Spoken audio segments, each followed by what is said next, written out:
Estamos começando mais um podcast da Construtora Zabaleta, dessa vez novamente com os nossos parceiros da Captur, Felipe e o Maurício, e pela primeira vez com o Guilherme Monks, nosso responsável pela assessoria jurídica da Construtora Zabaleta. Hoje eu tô de intruso aqui, né? Não, de intruso não, de super convidado especial. A gente se sente mais protegido, né, quando tem um advogado junto. Tu sabe, Guilherme, a gente sempre se sentiu muito bem atendido por ti, sempre com muita segurança, mas com a tokenização excedeu qualquer expectativa. Obrigado pela... Na nossa primeira reunião entre nós os quatro... Essa parte não vai ao ar, né? A nossa primeira reunião entre os quatro... Primeiro foi tu, né, Maurício, que me apresentou, gostei da ideia. Tá, vamos pra frente, né? Vamos fazer o contratinho, assinar e vamos embora. Aí fizemos a reunião contigo, né, Guilherme? Acho que tu participou ali pela primeira vez. Já tava junto, ele foi a primeira vez. E eu pensei, tá, o Guilherme vai ter que se informar da situação, vai dar uma olhada e vamos meter o contrato. Que nada, já sabia mais que nós. Chegou falando, não, tem que ter isso, tem que ter aquilo. Se vocês não fizerem isso, não tiverem isso, não tem contrato com a Zabaleta. Foi o negócio. Não fui tão autoritário assim, né? É que a gente começou, inclusive, a trabalhar junto também. Exatamente. Não, mas é que esse assunto é realmente bastante instigante, Maurício. Primeiro, muito obrigado pelo convite. Eu adoro participar desse tipo de conversa. Com o pessoal da Captur mais ainda, né? E contigo, que é uma pessoa que eu tenho muita estima pelo teu pai, nem se fala. E é muito orgulho para nós, lá da MZ Advocacia, atender uma consultora do gabarito da Zabaleta, que está aí há quantos? 40 anos estão de mercado. Uhum. Uma consultora que tem solidez e tem uma marca forte que eu me sinto muito à vontade de colar a minha, né? Então é um caso que a gente sempre fala, que atende vocês já há alguns anos. Inclusive, quando a gente começou a trabalhar, já falamos aqui offline, foi um momento instigante. Teu pai é tão bom negociador que, inclusive, ele conseguiu créditos de assessoria grátis. Mas, enfim, isso aí a gente não fala. Mas esse assunto de tokenização, eu já estava, por acaso, estudando bastante isso, porque eu também fui instigado, assim como vocês, e percebi que ali tinha uma coisa diferente, uma possibilidade. E eu pensei naquele momento que eu não podia deixar a minha firma ficar muito de fora desse assunto, né? Uhum. Então deu a coincidência que em seguida aconteceu essa reunião que tu referes. Perfeito. E como é que é? Hoje em dia, no setor da advocacia, já é um assunto muito falado ou pouco falado? Pouquíssimo falado. É assim, ó. E quem fala como se estivesse cogitando a empresa que vai levar pessoas para a Lua, assim. Vocês entendem? Essa é a noção que eu tenho. É aquilo, assim, aquela conversa, sabe aquele sambinha? Você sabe que é caviar. Nunca vi, nem comi, eu só ouço falar. Os meus colegas que ouviram falar, que são poucos, e as minhas colegas, não têm a mínima noção da tecnologia que está por trás, de todo esse movimento de descentralização, muito menos que isso é um movimento que começou há muitos anos, os guris sabem. Lá, tem mais de 7 anos aquele já. Aquele paper do Satoshi Nakamoto foi em 2008, quando é que foi? Pra quem não sabe, fala-se que é o criador do Bitcoin, mas na verdade ninguém conhece. Eu acho que é um grupo de pessoas, né? Mas pode ser que leva nem esse exista. nome, esse nome, Satoshi Nakamoto. Mas então nesse meio, o que acontece? Assim, ó, a advocacia ela é muito parecida, Maurício, Felipe e Maurício 1 e 2, né? Com a igreja, com a religião. O que acontece? A advocacia tem muito esse traço, o direito tem de frear as mudanças porque pretende ter o controle sobre algo. Isso é um movimento natural. Uhum. Só que quando eu faço isso, o risco é eu ficar fora e escapar, deixar passar coisas muito novidosas. E depois estar sempre correndo atrás, né? Então, o que é interessante? É interessante perceber que nessa sociedade da informação, de mutações rapidíssimas, que mudam em 6 meses completamente os patamares que a gente está acostumado, é muito mais fácil tu nadar na corrente, pode até com mais calma, te agarrando num tronco aqui, a colar, mas vai na corrente do que nadar contra. Uhum. Então, o que acontece? Nós, pelo menos, e percebemos que isso era um caminho sem volta. Não talvez que isso vai substituir tudo, mas minimamente conhecer e tentar regrar é uma necessidade. Sim. E nós ainda estamos naquela fase que os colegas pensam assim, do direito, não, isso é uma coisa distante, isso é uma coisa de quem joga videogame. É mesmo? Isso aí é uma coisa de computador, isso aí não é do mundo real. Só que o que acontece? Isso é uma coisa que a gente tem que refletir juntos aqui. Normalmente, essas mudanças, imaginem vocês, elas são tão estruturantes e grandes que é como se tu tivesse em cima de uma placa tectônica achando que a tua vida não mudou nada, porque tu não tá percebendo. Só que aquela placa tectônica pode estar se mexendo quilômetros por dia, mas tu não tá percebendo. Só que na hora do terremoto, de uma hora para outra, vai destruir tudo que tu construiu, e ali tu vai perceber. E ali já não vai dar mais para voltar atrás. Sim. Então, às vezes, a gente, mesmo que corra o risco de estudar N coisas que não vão se aplicar, porque acontece toda hora, né? Sim. Tem vários assuntos que a gente investe que não avançam, mas vários deles vão se confirmar. Sim. Então, é aquela questão. Se pode haver alguma demanda no mercado, os clientes podem estar precisando disso, a gente pelo menos precisa saber o que é, sobre o que nós estamos falando. Né? Por exemplo, vocês agora já estão avançando. A construtora com a tokenizadora já estão lançando empreendimentos, nós estamos até falando sobre isso. Tu imagina se o jurídico não tem a capacidade de entender o que está falando para analisar um contrato. Sim. Então, Maurício, te respondendo, esse assunto não é nem que ele é novidade, ele é um assunto inexistente na grande maioria das mesas de quem trabalha com direito. E eu vou além, e até já te faço um elogio. Nas construtoras, também. Tu é um dos poucos que está indo além, está discutindo isso. Pouquíssimos, a gente sabe. Se tu for conversar tem isso muita com quem tá na construção resistência. civil, É a pessoa nem novo. sabe, né? Não, a gente tem os dois lados, assim. A questão de advocacia, jurídico, a gente conversou com muita gente, principalmente das construtoras, o nosso lado, antes da gente ter a parceria agora com o MZ, e dificilmente as pessoas sabiam exatamente o que estavam fazendo. As pessoas, tu vê que realmente era um mundo muito novo, e tá, vamos ver, vamos tentar entender o que é. A construtora pelo outro lado, então aí mais difícil ainda, mais tradicional, não precisa se adaptar, é aquilo ali, eu fiz isso sempre, faz 40 anos que eu levanto prédio igual, por que eu vou mudar? E a gente ouviu muito isso, mas depois que a pessoa entende, e a construtora entende o que é, que aí é onde abre as portas, a gente começa a ir para uma negociação, começa a ver os benefícios, dá para dizer que a gente teve uma porta fechada, de alguém que realmente seguiu com aquela mentalidade do tipo, eu vou construir prédio e é isso que eu faço. Os demais, e aí a gente entra nesse assunto, começam a querer amadurecer. Poucos dão esse próximo passo, que é isso que a Zabaleta fez. Vamos pro contrato, vamos ver como é que é prática, onde é que isso me traz benefício, por que a gente vai botar em prática? E aí é onde a gente avança, né? E aí a gente já tá botando a acontecer. Tanto que outras tokenizadoras, outros lugares, falam que estão fazendo e na verdade a gente foi ver, nem começaram. Então, isso que a gente tá fazendo é botar em prática, é um diferencial que... É o mercado sendo desbravado, né? Sendo desbravado pelo jurídico, é desbravado pela construtora, é desbravado por nós, que estamos na frente da tecnologia, e é puxar tudo junto para fazer acontecer, né? É isso aí. E pegando o teu exemplo, Guilherme, queria ver se eu entendi 100% a tua analogia com a placa tectônica. Esse terremoto... Eu achei maravilhoso, assim, tipo, muito lúdico, assim, ó. Não tem como errar. Eu estudei em tu casa. pensou nessa? Botei no Google, analogia. Muito bom, muito bom. O terremoto poderia ser um ano, um semestre, onde acontecem vários lançamentos de empreendimentos tokenizados de uma hora para outra.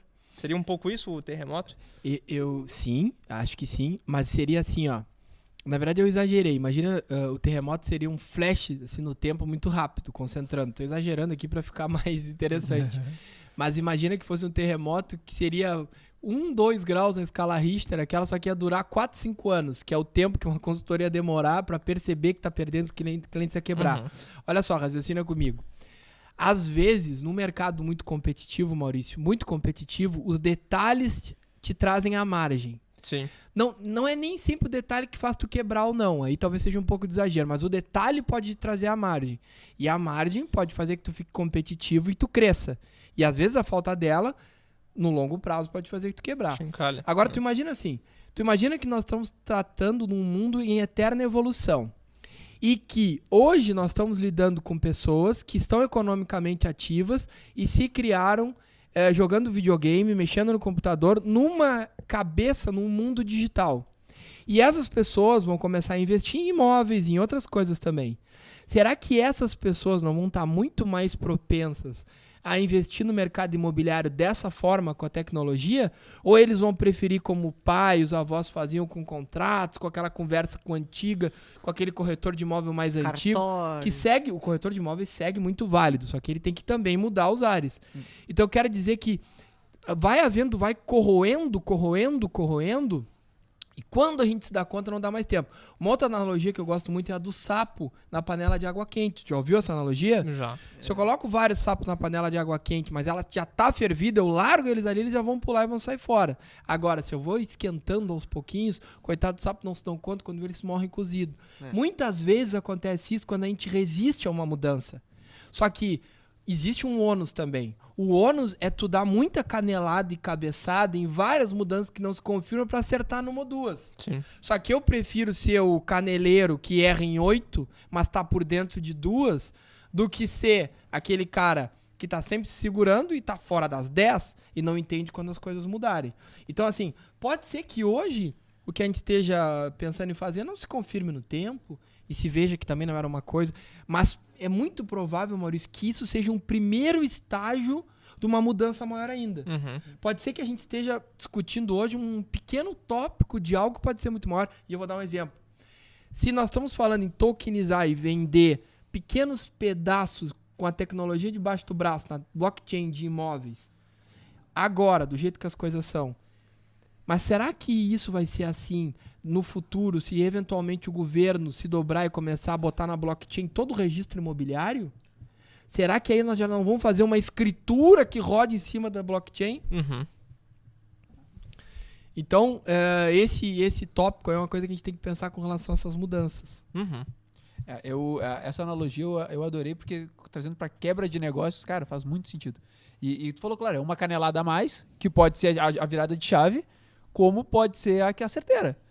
Que, como tu falou, 2008 a gente tem um exemplo do QR Code também. 2005 já existia QR Code. Era funcional na época?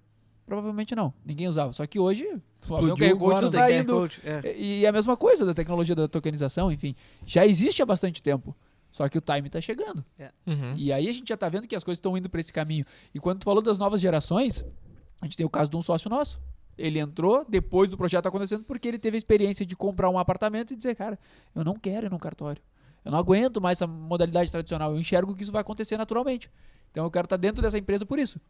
Então é natural essa evolução. Eu enxergo a questão do medo do novo, né? A gente sempre sim. vem com a ideia, traz para uma consultora, para um cliente, e o primeiro impacto é, para aí, cara, isso é proibido, isso como é que funciona, sabe, assim, meu Deus do céu, vão ser presos, né? A gente já ouviu falar, vocês vão ser presos, que horror, que coisa louca. É só o medo do novo.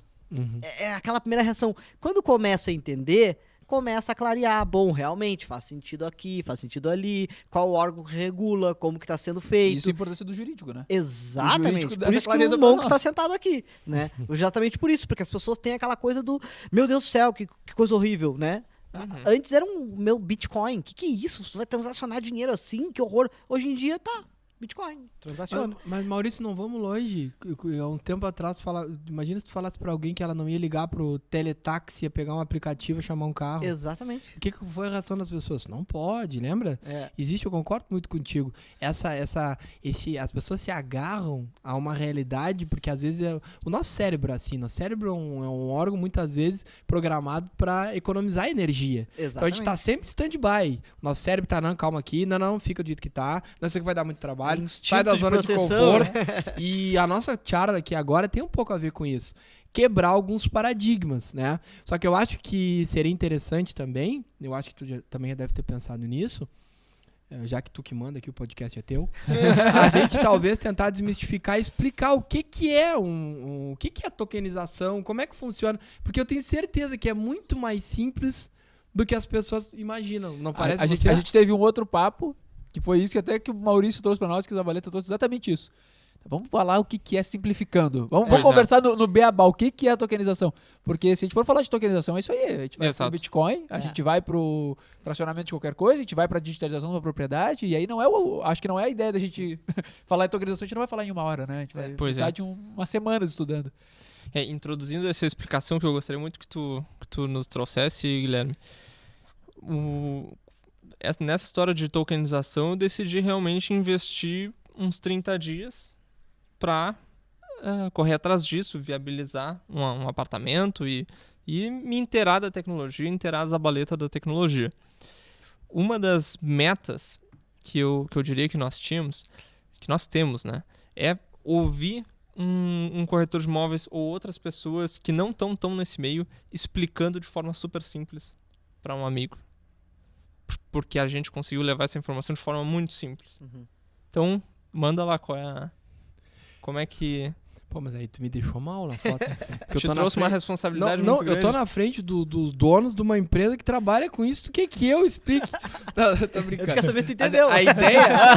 A ideia por trás, a gente pode descortinar de duas formas. Primeiro, a dor que isso cura e qual a máquina que tá por trás de tecnologia que faz isso funcionar. Tá. A dor é a seguinte, resumidamente.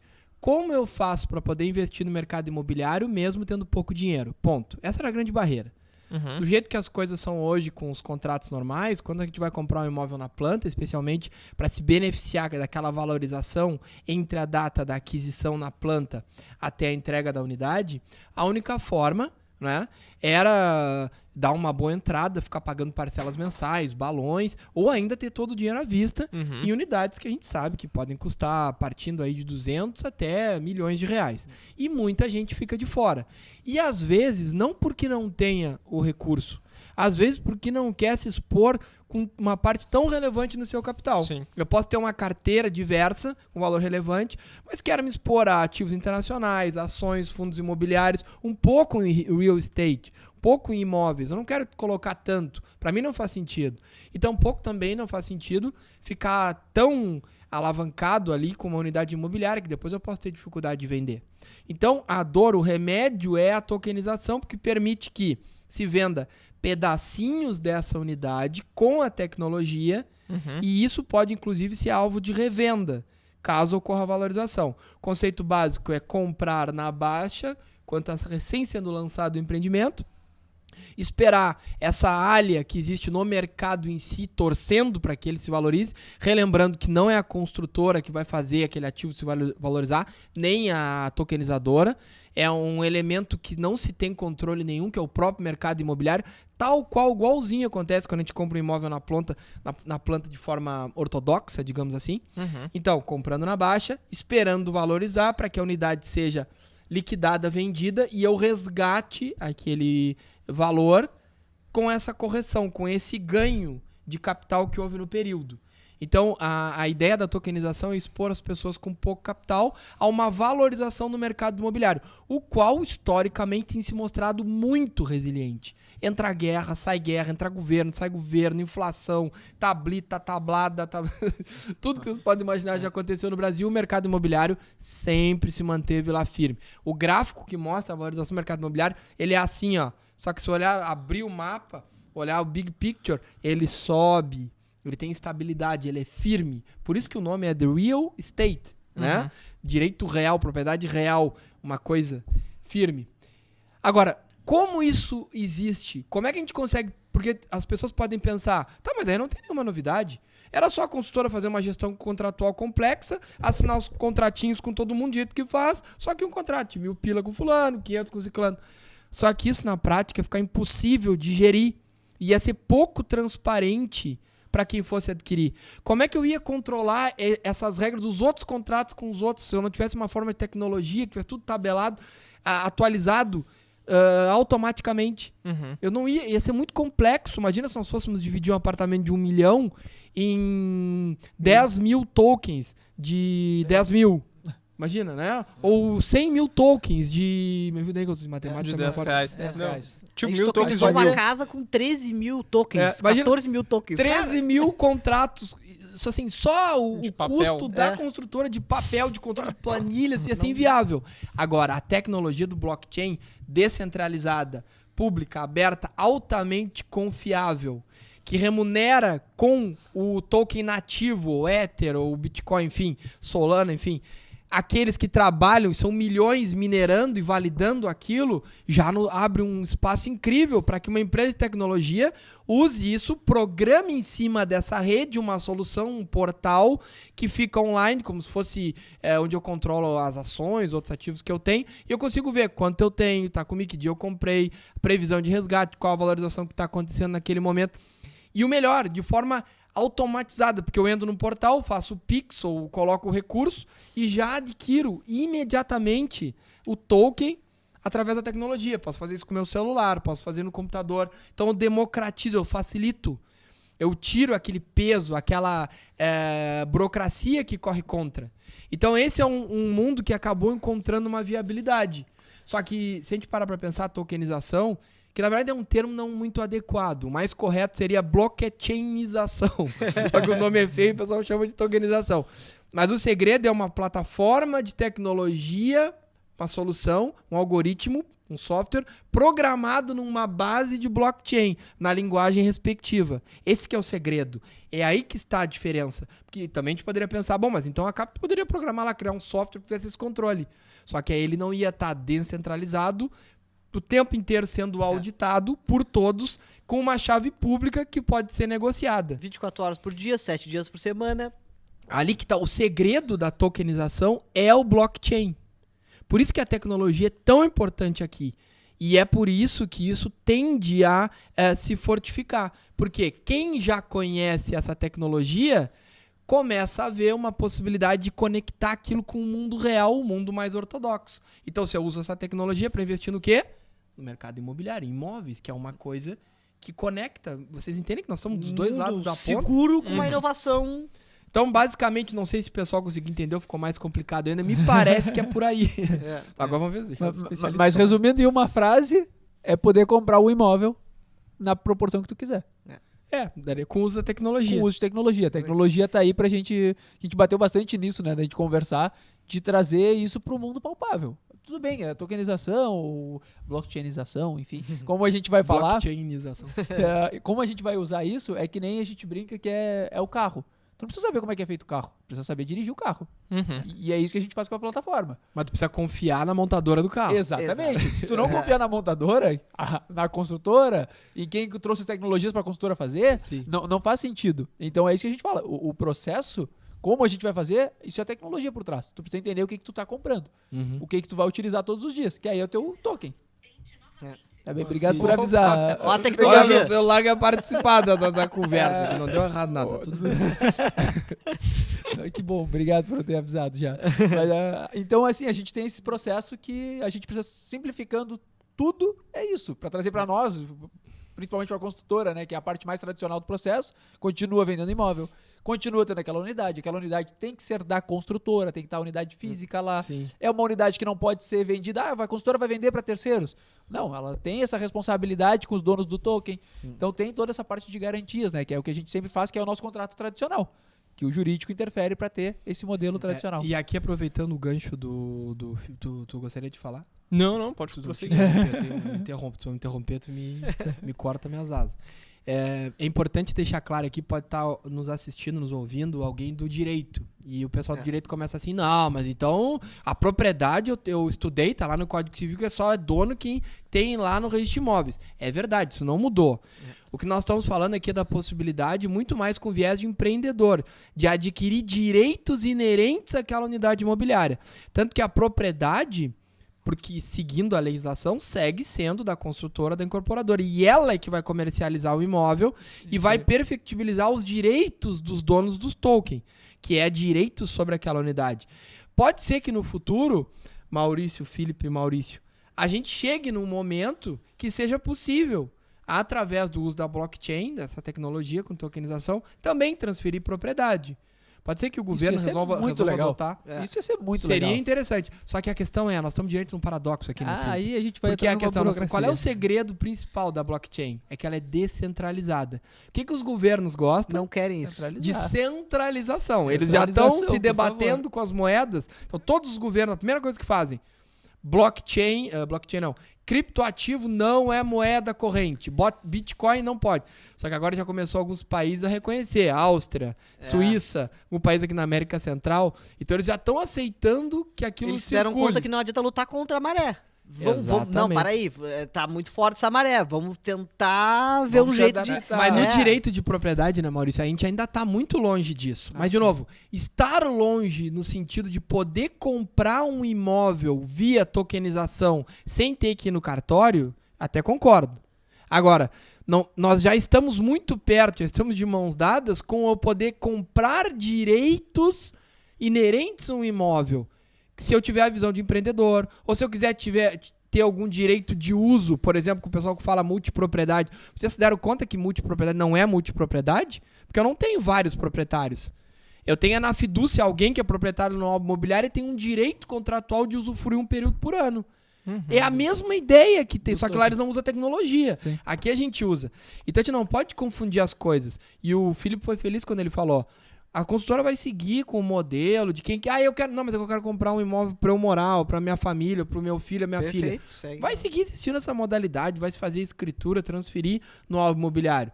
Mas o que vai acontecer é que muitas dessas unidades, ou algumas delas, no primeiro momento, também vão ser oferecidas à comercialização, pelo menos no primeiro momento, né, Maurício? Com essas ferramentas de tokenização para as pessoas conseguirem investir com menos dinheiro. Exatamente. Deixa eu fazer uma pergunta mais simples. Eu quase que, se eu tivesse algo para anotar, eu ia anotar e te perguntar depois. Mas, fiquei pensando, né, enquanto tu falava, por que há interesse do governo na centralização? Até parece uma coisa, por quê? Porque o governo, historicamente, olha, eu vou dar uma viajada. Controle. Vocês lembram daquele programa que tinha no... Tu não lembra porque tu é muito jovem. Aquele que tinha no Castelo Rá-Tim-Bum, o cara dizia, senta que lá vem história. Você lembra, cara? Sim. Pô, Tô acabou brincando, de velho, eu não vou me essa. alongar. É que a ideia do governo é centralizar o poder por um pacto do povo para regular e regrar as coisas. É daí que surgiu a ideia de res pública, república, em contrassenso às monarquias. Eu tinha na monarquia um governo, só que se tinha quase um direito sagrado na pessoa de uma família que controlava tudo, centralizava. Chegou um momento que se pensou, não, isso não é bom, não funciona assim. Muitas revoluções, vai aqui, vai, mexe a colar. Então agora é tudo público. Res pública, coisa pública. Então, se que tudo é público, a gente sabe que quando tudo é de todos, na verdade tudo é de ninguém. Então nós temos que ter um órgão centralizador, ainda que seja uma abstração, que controle e regre, tem o poder legal para regrar essa situação toda. E aí a gente chama isso de Estado. A gente está usando como sinônimo de governo. Então, a ideia de governo é de uma centralização. Por que que Mas no que o Estado se beneficia centralizando a moeda? Organizando o mercado. Não é que ele se beneficia, é porque é da égide do governo controlar a emissão da moeda como ferramenta da inflação. O que é égide? Como... é da natureza. Da sua natureza. governamental. É. Eu não estou dizendo que é uma tirania, que os governantes... Não é isso. É natural. Se nós estivéssemos lá, a gente também estaria muito preocupado. Sim. Imagina se hoje o Banco Central e a União não tivessem esse cuidado e as pessoas pudessem sair pagando as coisas com dólar ou com Bitcoin. Eu O que ia acontecer? eu Nós brinco implodir que- o sistema. Eu brinco que sempre que surgiu uma lei é porque alguém fez alguma coisa errada.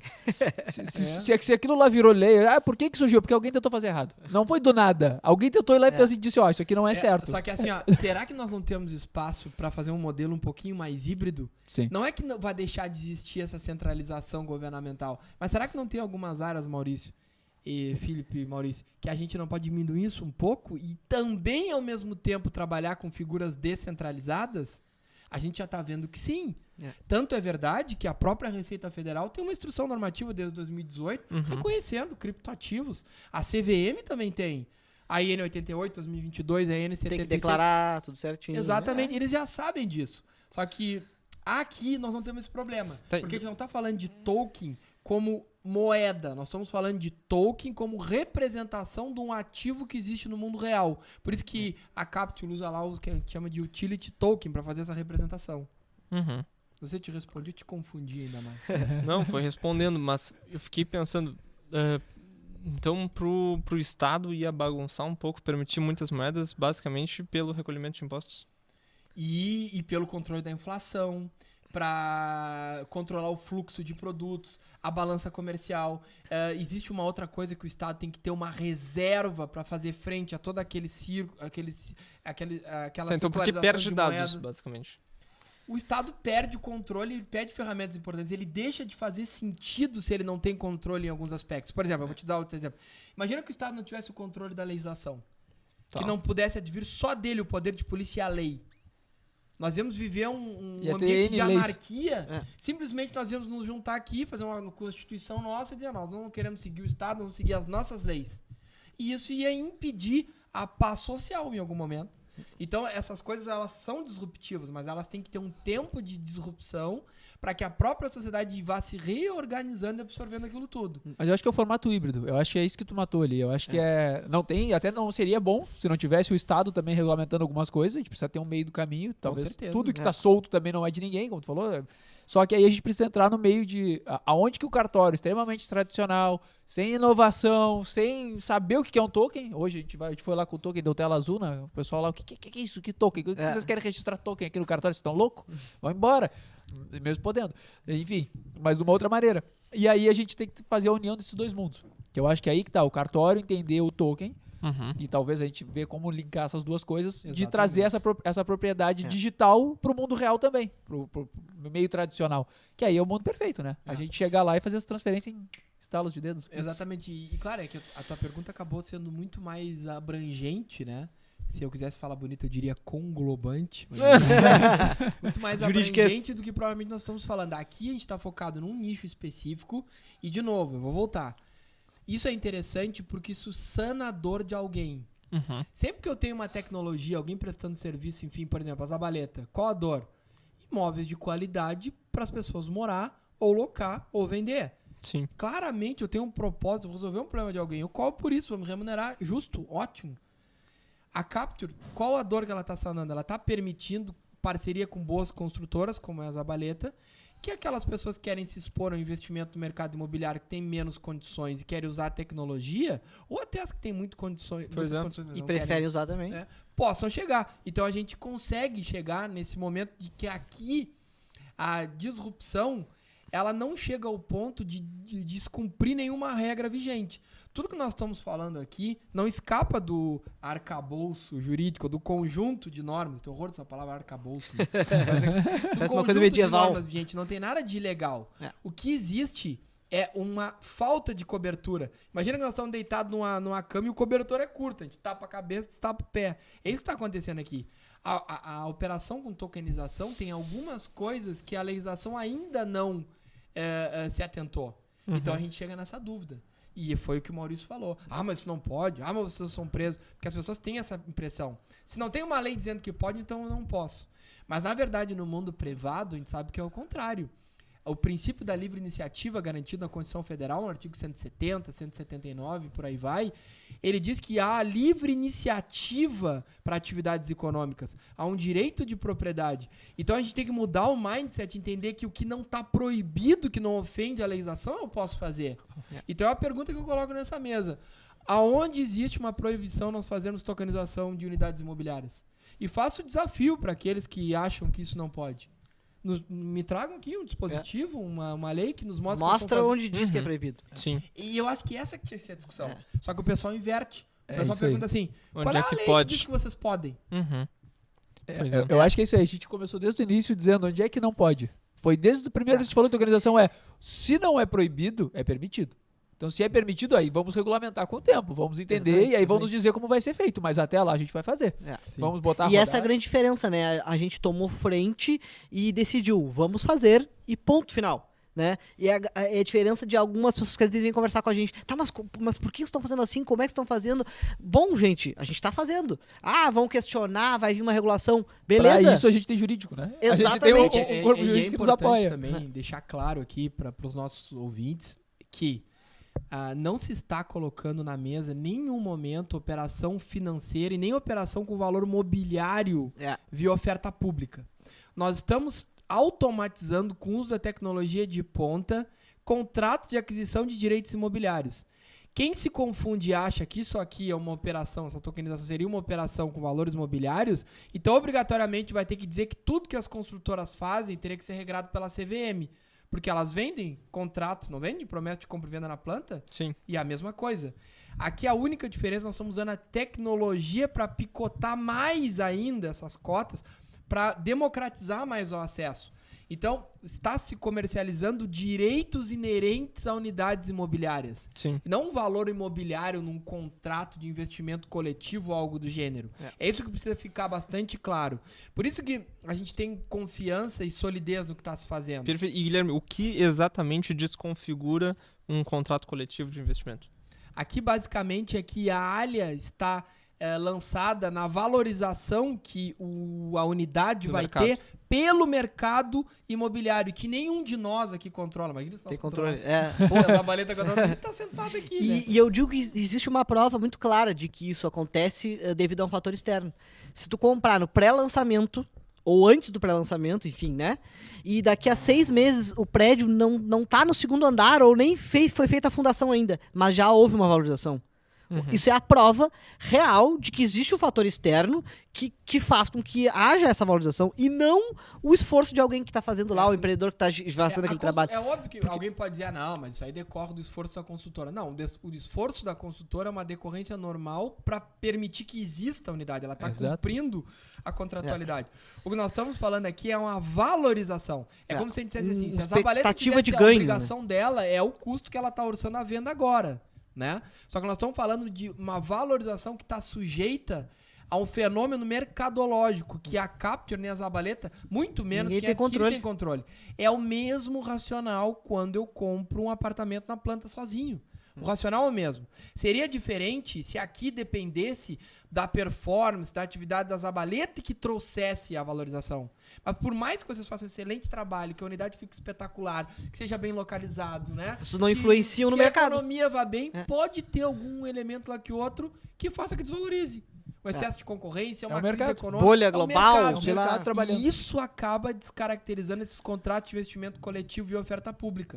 E aqui também a oferta ela é muito mais restrita, porque ela é feita tal qual se daria a força de vendas das unidades imobiliárias. Tanto que está se falando muito com os corretores, porque eles são peças fundamentais desse processo. Com certeza. Eles vão seguir entendendo isso e fazendo o intermediário entre quem quer vender e quer comprar os clientes.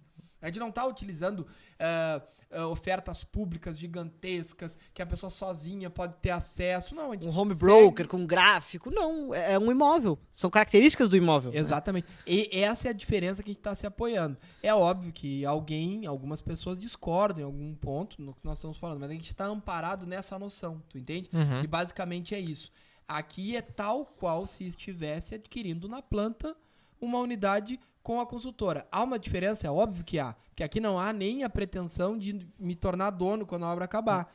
Eu quero é só esperar e alienar esses meus direitos para pegar de volta o meu recurso. Se tudo der certo, porque ninguém garante retorno, que seja maior que aquilo que eu aportei. E, obviamente, vou ser tributado em 15%, se ficar acima das faixas de isenção, entre o valor de aquisição e o valor de retorno. 15% que é do a lucro. incidência. Exatamente. Seria o mesmo E tudo imóvel. isso a gente está baseado em pareceres dos órgãos reguladores. Né? Sim. Não é da nossa cabeça. Sim. O órgão regulador deu um parecer, falou o que enxerga e nós... Nós estamos seguindo a cartilha. Exatamente. É isso aí.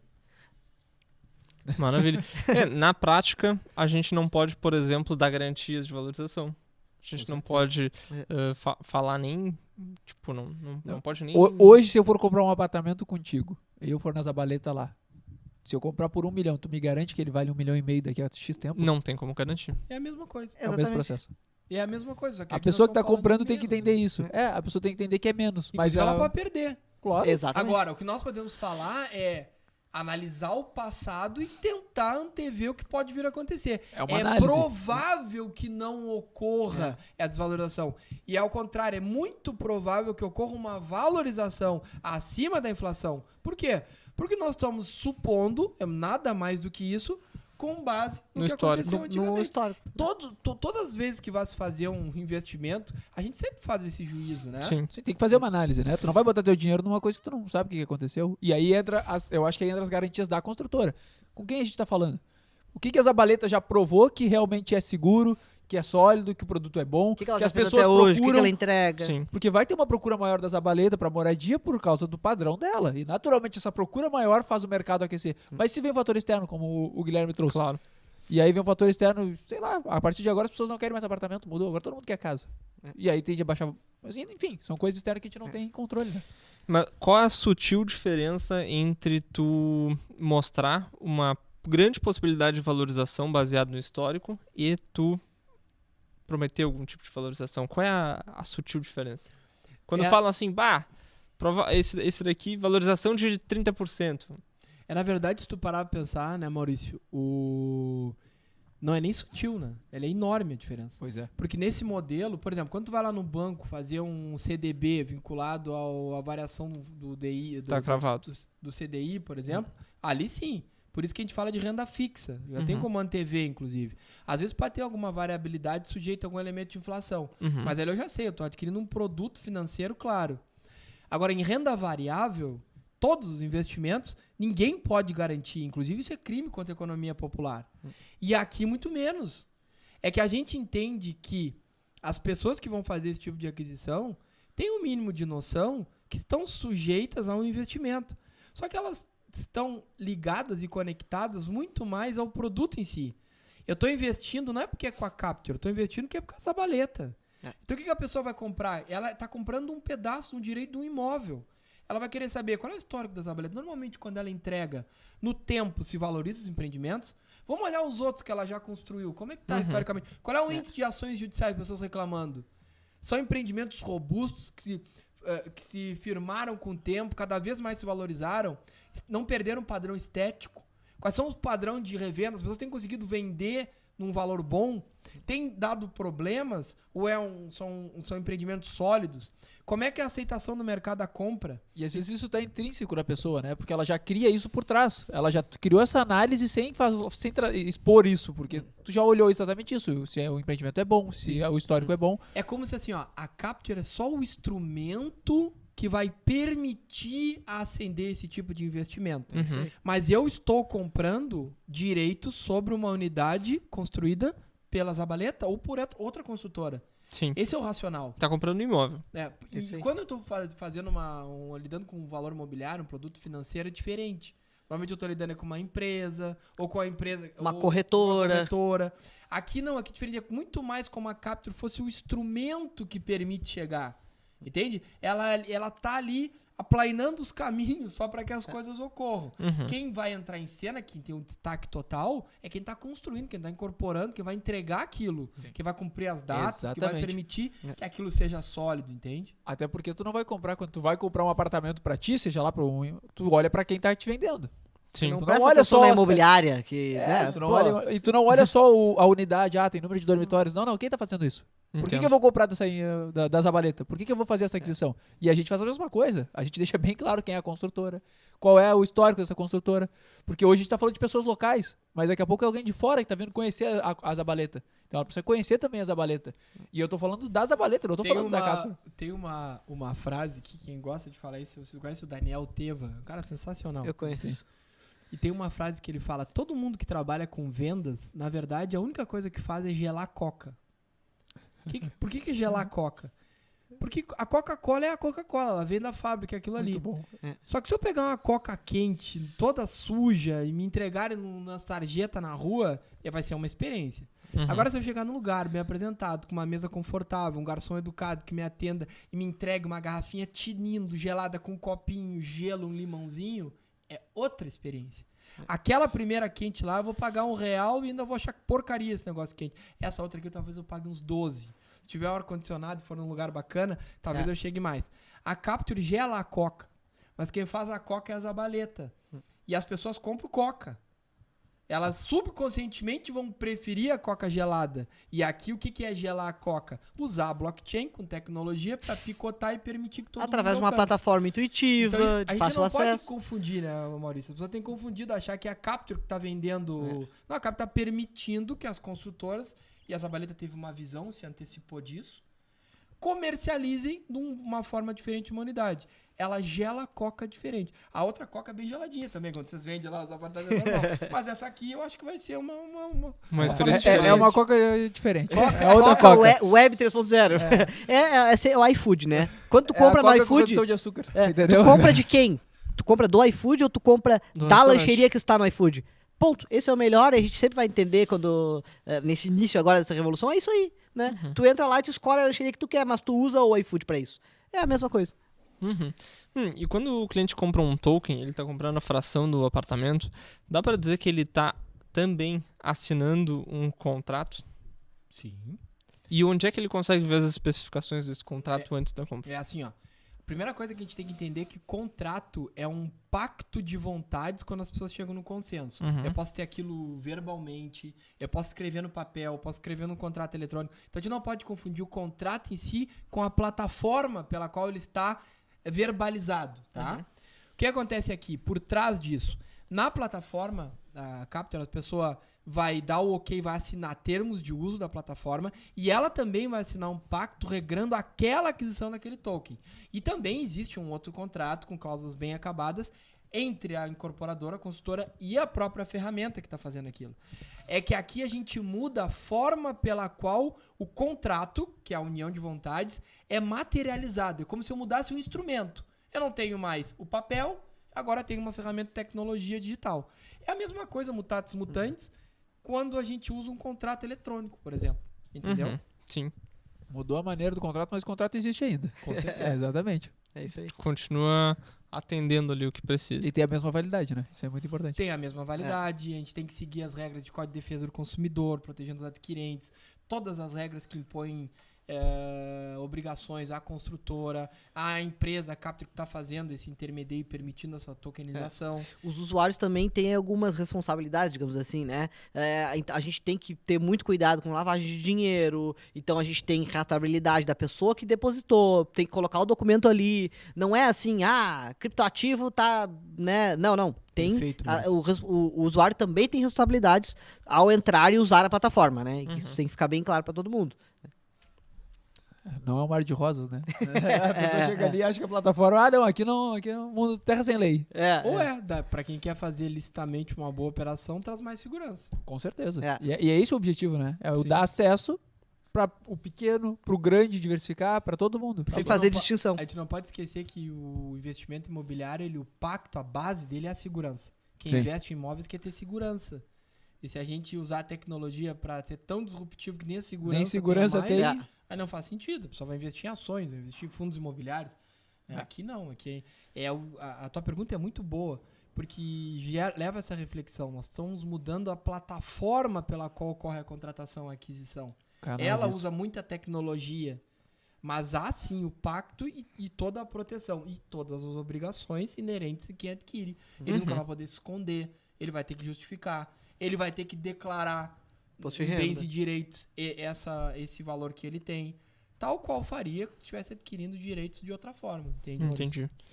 Beleza. E Guilherme, qual a tua opinião pessoal sobre como é que vai se dar o avanço dessa tecnologia nas construtoras? Por exemplo, primeiro, o que seria um sucesso dessa tecnologia e quando que isso se daria? Eu acho que o sucesso vai ser o seguinte: o sucesso vai ser quando as coisas ocorrerem de forma muito parecida com o que ocorre agora e se materializando o que está projetando e devolvendo o resultado para quem adquiriu. Vou te exemplificar. Fechando o ciclo. Simplesmente as construtoras separarem algumas unidades e nada mais do que entender que elas não podem vender até estar pronto e por uma janelinha ali também. Não vender de forma tradicional, mas vender os direitos tokenizados, esses pedacinhos, colocar lá ao final a venda, torcendo para que o mercado se valorize e se devolva os recursos para quem adquiriu o token com um bom ganho, que ganhe da inflação, que seja equiparável a um bom investimento. Esse vai ser o sucesso. E como tudo na vida, as coisas boas, elas demoram. Vocês já ouviram falar que easy comes, easy goes. Que vem rápido, vai mais rápido ainda, né? Aqui eu tô dando pitaco no ditado, só easy goes. Mas nós estamos iniciando uma jornada que no médio e longo prazo tem que se confirmar. Talvez vocês estejam sendo muito disruptivos aqui. E todo mundo venha depois. E é uma coisa que eu estou notando. Eu creio que em algum momento vai vir aquele FOMO, aquele fear of missing out, né? Medo de estar por fora. E aí muita construtora que nunca refletiu, nunca estudou, nunca veio debater num podcast, Agora eu vai quero. começar a fazer de qualquer jeito. E aí já não vai ser bacana. Agora, aquela construtora que se adiantou, entendeu, começa devagar, com uma unidade, daqui a pouco coloca duas, entende o processo. No início entende que talvez não vá ter muito ganho, mas foque numa boa experiência de cliente. Exato. Faça que ele queira voltar, adquirir mais. Porque vocês entendem que o cara pode, no mesmo ciclo, comprar, espera um pouco, tá tendo uma boa experiência, para comprar mais se ainda tiver à venda. Exato. Sim. Né? Então eu acho que vai acontecer, Maurício. E olha só, para as construtoras é um ganha-ganha. Por quê? Porque a gente sabe que existe muitas unidades, dependendo do perfil do empreendimento, que ficam estocadas ali, que estão sendo vendidas muito depois. E às vezes as construtoras têm muitas unidades estocadas. Se elas conseguirem comercializar aquilo ainda na planta de forma mais rápida, talvez elas vão ter acesso a um outro tipo de alavancagem. Sim. Não precisariam pedir tanto financiamento imobiliário, não precisariam usar tantos recursos próprios, porque se a gente torna a coca mais geladinha, vai vender mais, não vai? Sim, não é o nosso caso, mas eu vejo que se confirma porque a tokenização vira mais um meio de venda, mais né? um canal. Eu vejo só ponto positivo. E talvez é aquela história, nós estamos entrando numa caverna. A questão não é que se tu vai entrar ou não, tu tem que entrar na caverna. A questão é, tu vai com uma lanterna ou tu vai no escuro? E vou além, tu vai com uma lanterna e com um facão também, pra que se der uma zebra, tu Garantir, né? Essa Tia, as analogias são o fantásticas. conhecimento é a lanterna. Quem que tá o puxando a conhecimento- equipe, né? Lá na entrada da caverna, é isso? O conhecimento é a lanterna e o conhecimento é o facão. E as pessoas não entendem, que às vezes elas pensam assim, não, eu não vou entrar na caverna. Então tá. Será que tu não vai ficar fora do jogo? Pois é. Talvez a lanterna, a caverna feche, né? Daqui a pouco aí a pessoa fica de fora. Gostei. Vamos evoluir na caverna. É isso aí, pessoal. Vamos encerrando. Pô, eu adorei o nosso papo. É sempre muito bom conversar com vocês três. Gosto muito mesmo. Aprendi muito. Eu também aprendi muito tá aqui. Muito obrigado pelo a- convite. agrega Sempre sai muito coisa esses boa. papos. A gente às vezes sem microfone já agrega um monte, né? O microfone vem e parece falar mais coisa. ainda, sai mais Brainstorming. coisa, brainstorming. Sabe que às vezes eu fico pensando, será que eles não estão falando bobagem? Antes lá, Lá em off não dá quatro nada. Né? portas, ninguém sabe. Mas é isso aí. Fica um agradecimento sincero aí pela participação de vocês três. E Mais uma vez também, obrigado. Agradecer de novo o espaço. Falar tokenização sempre é muito bom pra nós. Desbravar isso aí. Como a gente falou, né? O Monks era uma das poucas pessoas que já conhecia um pouquinho. Foi tão bom a gente chegar no advogado e ele já conhecia sobre tokenização. Cara, isso é um passo à frente. surpreendeu muito. Nossa, pô, é muito positivo. Aquela primeira reunião foi isso. E pra nós é muito bom falar mais disso, porque muita gente está nos procurando, né? A respeito de falar de tokenização. Então é legal que todo mundo conheça, todo mundo tenha acesso, porque na verdade é simples, né? Estamos virando Parece complexo, mas é simples. estamos virando um polo no Brasil, porque, e não é brincadeira, é sério, pessoas de grandes centros, São Paulo, vindo nos perguntar Uhum. como a gente tá fazendo, que caminho a gente tá indo, inclusive juridicamente falando, né? E os ditos especialistas. Exatamente, exatamente. Até a gente fechou uma parceria com o pessoal de São Paulo. Eles falaram, a gente fechou com vocês porque a gente sentiu segurança. Vocês realmente estão fazendo. Tem aqui uma plataforma, tem imóveis. Já Não é o aconteceu. fala-fala. Já aconteceu. né? Né? É isso aí, pessoal. Vamos então seguir desbravando esse mercado, entrando na caverna com lanterna e facão na mão. Sempre. E vamos em frente. Valeu, até a Valeu, próxima. grande abraço. Um Obrigado. Um abraço, Até mais. valeu.